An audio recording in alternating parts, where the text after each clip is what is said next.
Salut à tous, j'espère que vous allez tous très bien. On se retrouve pour un nouvel épisode d'OM Story, le concept où je présente un joueur qui a marqué l'OM et je retrace son histoire. Les plus anciens de la chaîne connaissent déjà cette série de vidéos, le dernier épisode est un peu ancien, il remonte au début du mois d'avril. Je profite de la trêve internationale pour vous sortir un nouvel épisode qui sera axé sur l'histoire de Mamadou Niang, un joueur iconique du club qui a fait les beaux jours de l'OM pendant 5 saisons, sans but au compteur, ce qui fait de lui le 9e meilleur buteur de l'histoire du club. On va retracer sa carrière de ses débuts à sa retraite pour rendre hommage à un super joueur qui aura beaucoup marqué les Sénégalais et les Marseillais. Pour commencer cette vidéo, on va faire un point sur son enfance. Mamadou Niang est né le 13 octobre 79 à Matam au Sénégal. À 1 an, il va quitter son pays natal pour rejoindre la France et la ville du Havre. Il grandit dans le quartier de Cocrioville où il prend ses premiers repères avec le foot. Il va rejoindre le HAC en 1997 grâce à quelqu'un qui va devenir super important pour sa carrière, Carlos Lopez, entraîneur pour les U17 du club havrais. Il va faire venir Mamad au club. Seulement en fin de saison, Lopez va rejoindre l'Estac de Troyes et Niang aura du mal à trouver sa place au club havrais. Un autre événement marquera tristement ses premiers pas dans le foot. Il est accusé à tort de cambriolage. Sans la moindre preuve, la police n'aura pas pu établir quoi que ce soit, mais cet épisode va malheureusement marquer aussi la fin de son aventure havraise. Il se retrouve dans la situation très délicate d'être sans club à 18 ans. Pour rebondir, il va s'entretenir avec son désormais mentor Carlos Lopez, qui lui va lui conseiller d'aller jouer en DHR dans le club de Saint-André-les-Vergers, avant éventuellement de le rejoindre à l'Estac s'il retrouve plaisir à jouer au football. Il travaille en parallèle comme magasinier dans une grande surface, une période où il travaille très tôt et va s'entraîner le soir. Aux côtés de son frère Faoudi, il retrouve des sensations et un très bon état d'esprit. Il rejoint donc comme convenu l'Estac de Troyes en 99. Il évolue d'abord dans les catégories de jeunes avec qui il brille avec ses 19 buts en 35 matchs. Par la suite, Alain Perrin décide de le lancer dans le grand bain contre l'OM pour découvrir l'élite en juillet 2000. Il va malgré tout continuer d'évoluer aussi avec les jeunes avant d'aller chercher plus de temps de jeu la saison suivante. Une saison marquée par ses premières titularisations, il va marquer 3 buts cette saison-là et a également remporté la Coupe Intertoto pour ouvrir son palmarès. Il débute la saison 2002-2003 dans la peau d'un titulaire, mais ses prestations irrégulières et ses difficultés à la finition vont le pousser sur le banc. Après avoir marqué 3 buts, il signe en prêt au FC Metz au mercato d'hiver, dans le but de former le duo d'attaquants avec Emmanuel Adebayor sous les ordres de Jean Fernandez, qu'il retrouvera à l'OM quelques années plus tard. Il disputera 12 matchs pour 5 buts dans le cadre de son prêt. La mission est accomplie, Metz remonte en Ligue 1 et va jusqu'en demi-finale de Coupe de la Ligue. Après cette renaissance sous le maillot messin, il décide de ne pas retourner à l'Estac qui est relégué et décide de signer au Racing Club de Strasbourg pour une somme avoisinant les 700 000 € à l'été 2003. À Strasbourg, il est associé au Serbe Daniel Louboya sur le devant de l'attaque et va inscrire 9 buts pour sa première saison en Alsace. 8 buts inscrits par contre en première partie de saison quand Louboya était encore au club. Après le départ du Serbe pour Paris, Niang ne marquera qu'un seul but. Cette saison va lui permettre de retrouver la sélection du Sénégal qu'il avait découverte en 2002 juste avant le mondial, un mondial qu'il n'a pas eu la chance de disputer puisqu'il n'a pas été retenu dans les 23. À la CAN 2004, il marquera 2 buts et ne pourra pas éviter l'élimination du Sénégal contre la Tunisie, futur vainqueur du tournoi. La saison suivante, Louboya est finalement remplacé par Michael Pagis que le Racing est allé chercher à Sochaux à l'époque. Les deux joueurs vont très vite devenir complémentaires et former un duo très prolifique. Niang va se faire remarquer grâce à sa capacité à prendre la profondeur, à sa percussion et à l'ensemble de ses qualités athlétiques. Cette saison-là, Niang inscrit 15 buts et remporte la Coupe de la Ligue avec les Strasbourgeois. Il est logiquement convoité, il attire notamment l'attention de West Ham, du LOSC et bien évidemment de l'OM. Il décide de rejoindre l'Olympique de Marseille pour une somme avoisinant les 7 millions d'euros et retrouve son coach à Metz, Jean Fernandez, lui qui en a fait sa priorité et qui a réussi à faire plier les dirigeants marseillais. Il fait ses débuts en Coupe Intertoto contre les Young Boys de Berne et inscrit dès cette occasion-là son premier but avec l'Olympique de Marseille. Il est placé ailier gauche par Jean Fernandez et marque 10 buts pour sa première saison à l'OM, une saison d'ailleurs où l'OM s'incline en finale de Coupe de France face au PSG. En sélection, le Sénégal ne se qualifie pas pour le Mondial 2006 mais finit demi-finaliste de la CAN 2006 après avoir perdu contre l'Égypte malgré un but de Mamad lors de cette demi-finale. Pour la saison 2006-2007, Fernandez quitte le club et est remplacé par Albert Raymond. Niang est bien installé dans l'effectif et sa polyvalence est super importante. Il peut jouer sur l'aile gauche, à droite ou sur l'axe de l'attaque. Il sera une nouvelle fois le meilleur buteur de l'équipe au terme de la saison avec 18 buts toutes compétitions confondues, des performances qui vont permettre à l'OM de retrouver la Ligue des Champions après 4 ans d'absence. L'OM s'incline malgré tout une seconde fois en finale de Coupe de France contre Sochaux. Il fait ses débuts en Ligue des Champions en septembre 2007 contre Beşiktaş,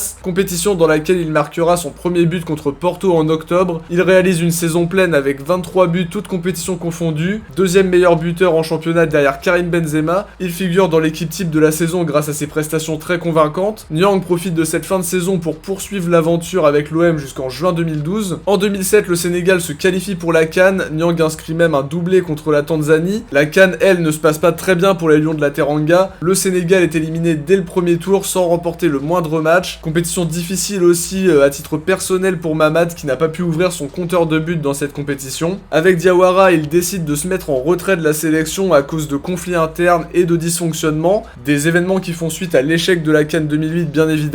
Niang ne prendra pas part aux qualifications de la CAN et du mondial. Sans son attaquant, le Sénégal ne se qualifie ni à la CAN 2010 ni à la Coupe du Monde 2010. Pour la saison 2008-2009, il débute sous les meilleurs auspices avec un doublé contre Brandbergen en Ligue des Champions. Cette saison va être la première où il jouera en pointe après le départ de Djibril Cissé. Il va se blesser à l'orteil, ce qui va un peu tronquer sa saison. Il terminera tout de même avec 13 buts dont 7 en Coupe d'Europe. Les convoitises commencent vraiment à arriver avec notamment des intérêts prononcés en Espagne et en Angleterre. Son départ semble inévitable mais Niang décide de prendre tout le monde à contre-pied et de prolonger son contrat à l'OM jusqu'en 2014. Pour la saison 2009-2010, Niang récupère le brassard de capitaine. Il va faire une bonne saison malgré une petite blessure à l'épaule. Il s'illustrera avec un triplé contre Nancy, un but dans le match décisif pour le titre contre Rennes, 22 buts toutes compétitions confondues et le doublé Coupe de la Ligue Championnat, moment fort pour tous les supporters marseillais. Une bonne saison récompensée d'ailleurs par sa présence dans l'équipe type de la saison de Ligue 1. Il revient par la suite sur sa décision et fait son retour en sélection en inscrivant même un but pour son comeback contre l'Angola en septembre 2009. Il jouera un rôle important dans le cadre des qualifs de la CAN 2012 où il prend le brassard de capitaine et marque à 5 reprises. Capitaine à la CAN également, le Sénégal termine dernier de son groupe. Ce sera la dernière compétition internationale pour Mamad avec sa sélection. Il aura disputé 56 matchs avec les Lions de la Teranga pour 20 buts, tout ça en 10 ans de carrière internationale. En août 2010, Mamad décide de quitter l'OM après 5 années mémorables pour rejoindre le club turc de Fenerbahçe. Un contrat de 4 ans à la clé et un transfert estimé à 8 millions d'euros. Il quitte son club de cœur après avoir marqué 100 buts avec l'OM, après avoir remporté plusieurs trophées, la Coupe de la Ligue, le championnat, la Coupe Intertoto et le Trophée des Champions. À titre personnel, il a été meilleur buteur du championnat en 2010. Il a été également 2 fois retenu dans l'équipe type et a remporté le titre du plus beau but de la saison 2009-2010 contre Montpellier. En Turquie, sa première saison se passe plutôt bien, 15 buts pour Niang et le titre de champion de la Super League pour Fenerbahçe, son 18e de son histoire. Malheureusement pour Niang, le club turc se retrouve impliqué dans une affaire de match truqué et doit se délester de ses plus gros salaires dont fait partie bien évidemment Mamadou Niang. En septembre 2011, il rejoint le club qatari d'Al Sadd qui a payé 7,5 millions